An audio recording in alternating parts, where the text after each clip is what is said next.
लोग किस लिए आए? आप लोग किस लिए आए?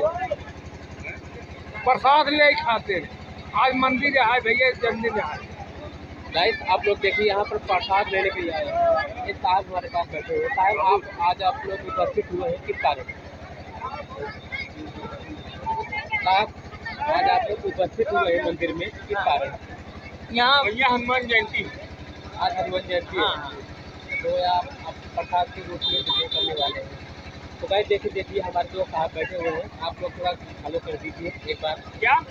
एक बार हेलो कर दीजिए साहब, वो वीडियो बना रहे हैं। हाँ बताएं। तो हमारा चैनल है और आज मतलब आपके मंदिर के लिए हम थोड़ा आगे बढ़ाना चाहते हैं। बताइए। तो एक बार आप बता दीजिए हमारी क्या चीज़ है। आज हनुमान जयंती है, उसी के उपलक्ष्य में यहाँ प्रसाद वितरण हो रहा है। भंडारा है, विशाल भंडारा है।